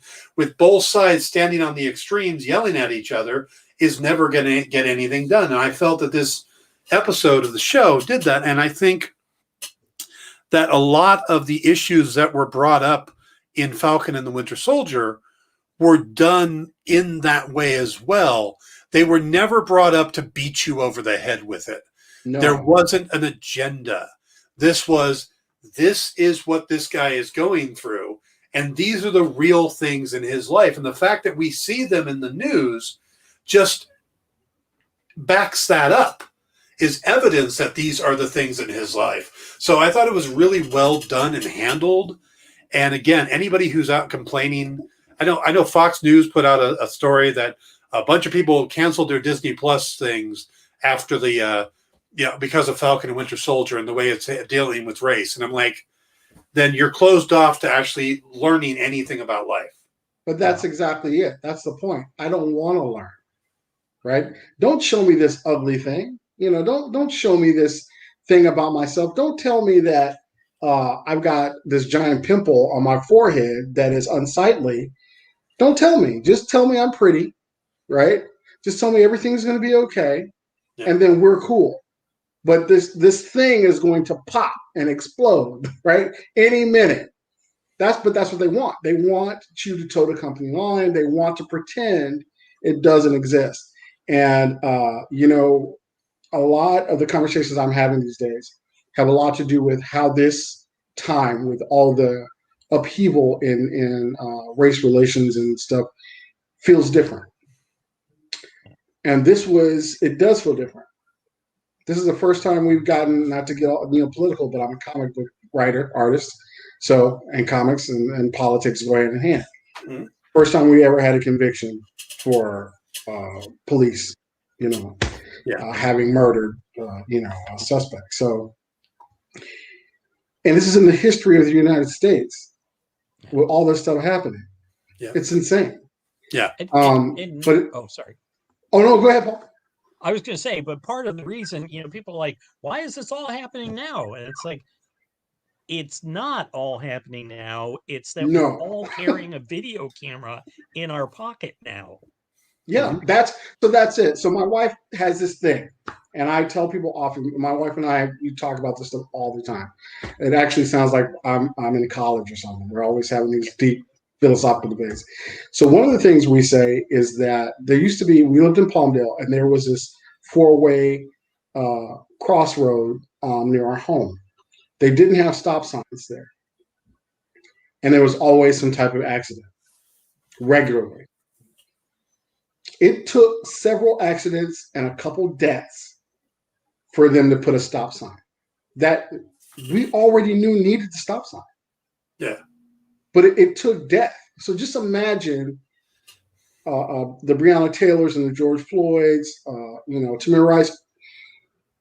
Those are just a few of the thousands, the thousands that may never, ever be named. Yeah. So that verdict was on the backs of their death. So this ain't new. It's just things have been seen. So, it's like the monster. It's like a little kid, right? The little kid keeps telling their parents, there's a monster in my closet. And the parents never see this monster. Just go to bed. You'll be fine. There's no monster. It's going to be fine. They come in, the daughter's screaming, there's a monster, and it's trying to get her. And she's like, just go to bed. Daughter finally screams. Dad comes in. He sees the monster run to the closet. Dad's like, holy shit, she's right. There is a monster in the closet. And the kid's like, I fucking told you. Right? What are you going to do about it? Yeah. So now you have to deal with this monster. That's racism. Yeah. That's what's happening now. The answer is move. Yeah, right. Well, look in the closet, just move. We can't. Don't leave what's in the closet. I was going to say, but I think that's what Fox News wants us to do. True. And let's pretend that we never saw that monster, and we're gonna go to the house. Don't ever talk about that monster. That's right. Don't go to school with your friends. We drive all over the door to the monster. Yeah, and don't make me empathize with anybody who's not just like me. Yeah. Don't make me feel like other people have needs and wants and desires and rights. Souls. Actually, you know what I mean? Like there is, and it's funny, when you really, really get deep, it's kind of like you look at a lily and you look at a daisy and you look at roses. The first thing you think when I'm naming all these things, what do they have in common? Flowers. They're all flowers. Yeah. Right? They just look different, but they're all flowers. We're all human beings. Yeah. Yeah. You know what I mean? But there's some type of, way to. I question Paul. I think he's a scroll, but him and Sharon Carter, man. I don't understand. Why would you say that? All right, guys, we're going to have to start getting close to wrapping this up. We're already over time. But let me just get you guys your final thoughts on the series, and then we'll do our goodbyes. But Ray, what's your final thoughts on the series and the knowledge that Captain America 4 is now in the works? Final commentary on the series. It is probably one of the best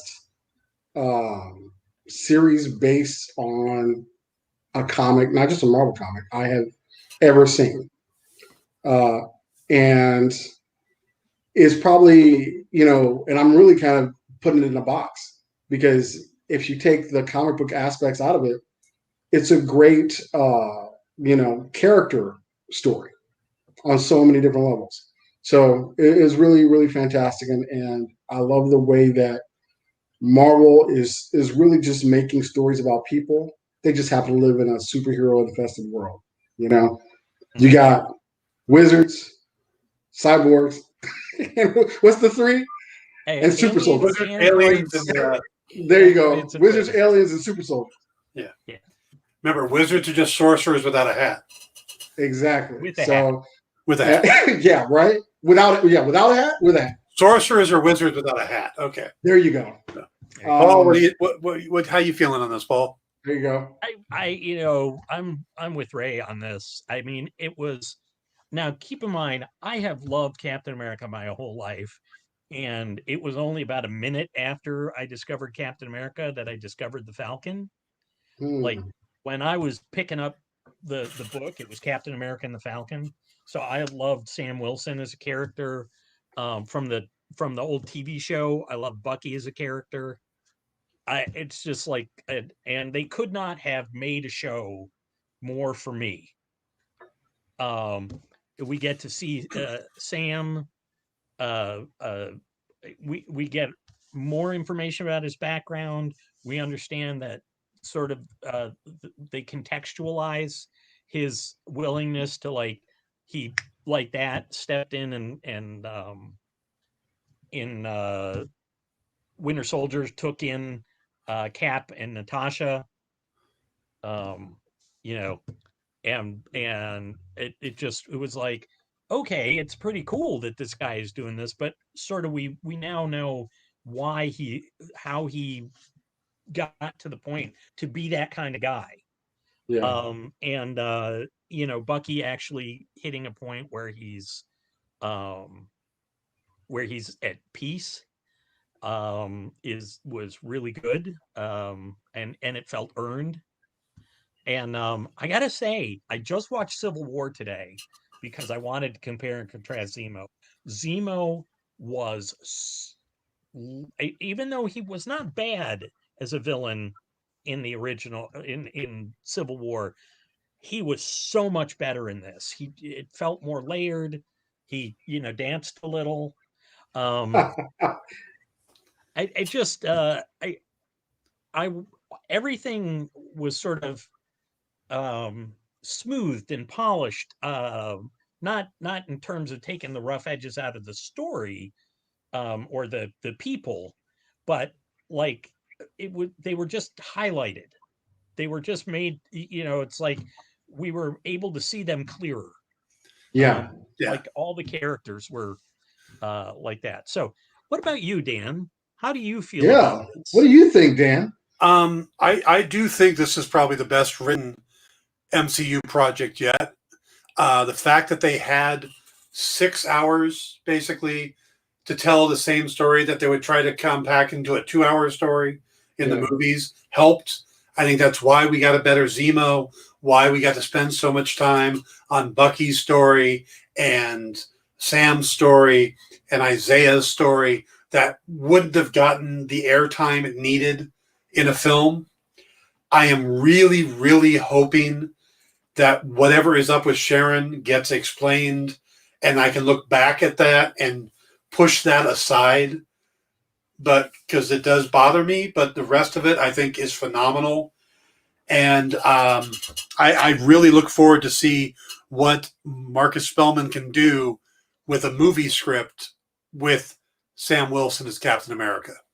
Yeah. Where he's going to go. I'm looking forward to that. Yeah. Did everybody else notice his costume was more vivid than any of Steve's costumes? The blue was more intense. The white was white, not like gray. Yeah. It was very striking. Yeah. That, I hate to say it, but that popped.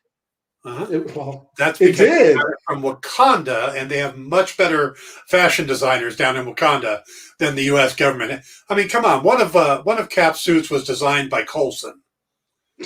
Yeah. And he designed it, I guess, with a nostalgic eye, I guess. Yeah. But that was the only suit that was like as bright as this one. Yeah. Well, it's very true.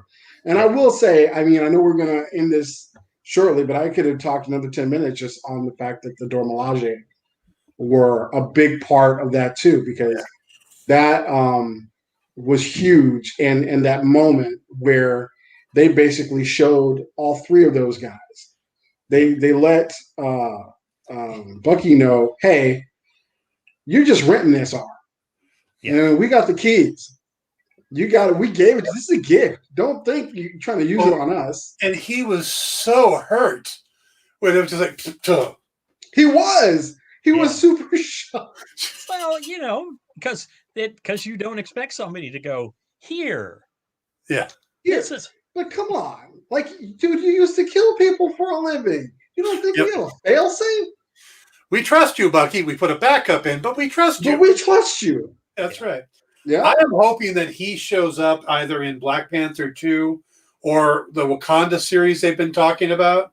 Mm-hmm. Because I'd like to see, I still want to know what favors he did or what he did to earn favors with the Dora Milaje. I think there's a story. I would love to know. What did he do? Yeah, and that White Wolf name, that's more than just the local kids calling him that. Oh, yeah. That's a he major earned that character. name for a reason. Yeah, there's a major character there. The hunter who was the head of the secret police for Wakanda. There's a story. They hinted at that because when they're in the facility and they first kind of got eyes on the Flag Smashers, and then Bucky sneaks up, he's like, yeah, I learned some things from the Wakandans. Yeah. Huh, hey, you're White Panther now. He's like, no, that's White Wolf. Right. Yeah. Like, huh? Yeah. I was being sarcastic, Well. Though I could run this forever, we do need to start getting a little more time management. So, Ray, why don't you tell folks where people can find you on the social media? Okay, so you can find me at R.A. Height anywhere. That's kind of my moniker for all. Instagram, Twitter. I'm actually recently back on Facebook, but not really in like a chatty whatever capacity. I've been gone for over a year, Yeah. and I would say, yeah, don't hit me up there, but I do have a fan page there. That's where I'm doing any activity, at the fan page, and it's under Studio Sky Tiger. So Okay. yeah, look that up. That's the studio I'm doing all my independent stuff from, my creator-owned stuff. I'm actually going to be finishing up issue 3 of Midnight Tiger. Yeah, I'm doing that, and I got some other original stuff in the works that I'm trying to get done. I'm doing a bunch of covers. I've taken a little bit of time off from Marvel and DC just to do covers because my wife and I just bought a house. So we got to move, and we're doing that whole thing, and you know how crazy that goes. So I need some time, and I'm just taking some time off. But find my work on Dr. Afra next month. Dr. Afra number 10 is my last issue of Dr. Afra. So cover and interior. So one of the covers, a variant cover, and the interior of that book. I've had a wonderful time on that book. And what else am I doing? I think right now that's about it. Nothing else is going on right now. Real quick Ray story. Now that I'm going to make it long. Oh, sure. We have to hurry up, Ray. I know. But Dan's like, that's my now Paul making it right. He's like, okay, Ray story. Yeah. I remember I found out that Ray was going to do an X-Men issue. And it came out, yes. And I sent him a message real quick going, dude, congrats on the X-Men issue. And his response was, how'd you find out? Yes. How did you find? So are you going to tell me how you really found out? Or you can't tell me? At this point, I don't remember. Oh. It was, I mean, people were talking about it and the news was breaking. So I think it was officially announced like just after. So it must have been like, so remember, Dan, I was like, this just happened. Yeah. It was literally, I don't even think it was a full day. So can I just, Paul, sorry, this is going to go just maybe 2 to 5 minutes longer. I'm going to tell you what happened with that. Yeah. So the same editor I'm working with, who I love to death, Mark Nietzsche, and at the time, I want to say, who was it? I forgot the other editor. Christina? Hold on a sec. I can tell you right now. But they contacted me. I was on contract with Lion Forge to do Superb. And I was like going on that, and they start seeing the stuff come out. I'm sure Marvel saw that stuff with the covers and all that, and it was a big push because it was like the first, or not the first, but definitely one of the first autistic superheroes. Yeah. And no, not autistic. I'm sorry, wrong. Down syndrome. Down syndrome. Right. And it was a big push. And it was a Black teenager, and I did the covers also. So that was a lot of work. Well, Mark hit me up for some X-Men stuff. First, it was like a 5-page fill for X-Men Blue.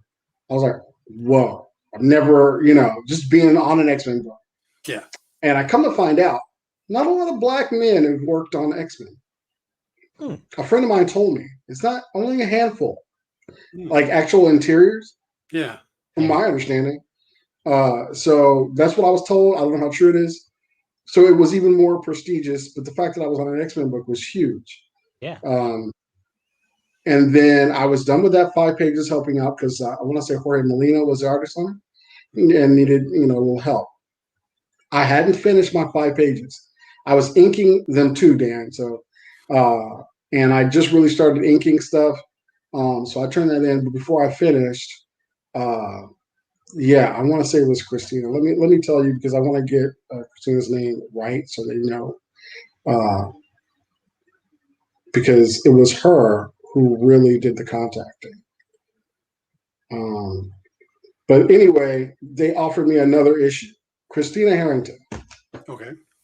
And Christina's great. And if she ever sees this, I'm sorry, I totally old man on your last name. But Christina's fantastic. And anyway, I was on contract and I was trying to do this book, and this is something I will never do again. They gave me a long deadline. I was also, when I got the Superb book, was a little behind anyway, so we were playing catch up too.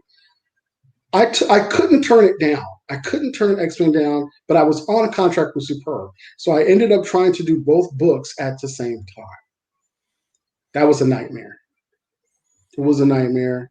And they wanted to have me as part of the rotating X-Men thing, but I was still under contract.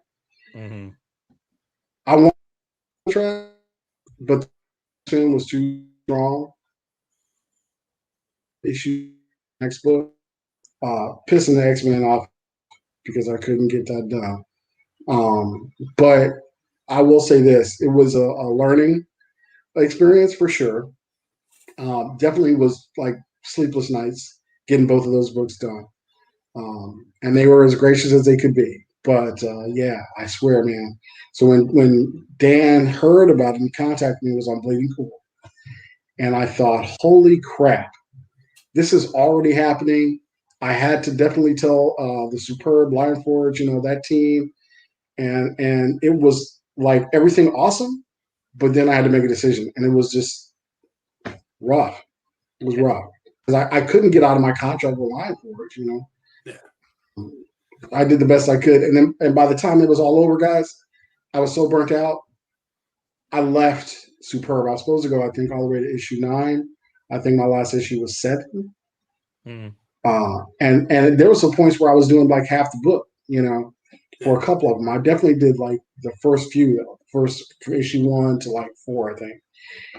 But yeah, it was rough. It was rough. And if I ever get the chance to do X-Men again, I'm a 1-book guy. I'm like Mike Ringo, 6 weeks. I can do a book in 6 weeks. If I have nothing else going on in my life, no problem, and do a really good job. If you rush me, it's not going to be great. So, well, I think the moral of that story is that start believing Bleeding Cool sources. They're pretty damn good. You know what? Yeah, clearly, because I was shocked. You got to tell me one day. I know you know, Dan. I honestly have to remember how I got it. But when I remember, I'll let you know. All right, Paul, where can folks find you? But just never say the name of that website in front of me again. Oh, what happened? Well, that's probably a story for another time. Sure. Yeah, or maybe when the show finishes, I'll. But all right, guys. So, Paul, they can find you at Storyville. Storyville.com and at Storyville on Twitter. And Paul D. Story somewhere. On the Facebooks. Yeah, the Facebook. On the Facebooks. Yes. And where can they find you, Dan? Well, they're probably already there. Like if here? This starts, yeah, like if you're on Twitch or YouTube right now watching this, that's where I am. If you're on Facebook watching, that's where I am. If you're on the Experience now, because these are going to start being rebroadcast on the Comic Book Shopping Experience, you can find me at Dan Wickline at any of these locations except for YouTube. Then it's Dan Wickline 1. So we're going to wrap this up. Ray, thank you for joining us. It's been a pleasure. And please see you guys. Come back anytime you'd like. The door is always open. Oh, all right. I have fun. The lock, Dan messed up the lock, so just come on in. Yeah. He just left it open for me. It is, yeah, pretty much. So, Paul, thank you for co-hosting this series with me, and you're going to stick around as we figure out what we're doing over the next few weeks until Loki comes up, and then we should probably figure out something before, I don't know, next week. Yeah. But I think it's going to be the Paul. We'll just talk some more. Yeah, I think we're just going to have Paul do a solo thing because next Thursday is my birthday, so I'll be doing stuff on Friday and Sunday or Saturday and Sunday. Well, happy early birthday, sir! Yeah, thank you. But we'll figure out something for the show next week. There won't be a pre-show. Oh, what? Think you're getting your age is getting revealed. Yeah, times that by 10 and add 1. But there will be no pre-show or review this week because there's nothing to do pre-show or review of, unless they are going to release one of those behind-the-scene things like they did with WandaVision the week after. in which case I'll talk about it on Friday. But we will be back for Pop Go the Writers next Sunday with something. Possibly the idea I'm playing with right now is discussing how the Disney Plus series may be changing what they do with the Marvel series, movies, and what they can do and the differences. But we'll play with that idea. Thank you all for joining us tonight. Thank you, Tyler, Jamal, and Andrew for jumping in on the comments. And everybody else should feel free to jump in the conversation too. We try to bring everybody in. Thank you. Yes. We will definitely be covering MODOK when it comes out at the end of May. Oh, yes. That looks too hilarious to pass up. Yeah. So, yeah. May have to do a stoned coverage of that one.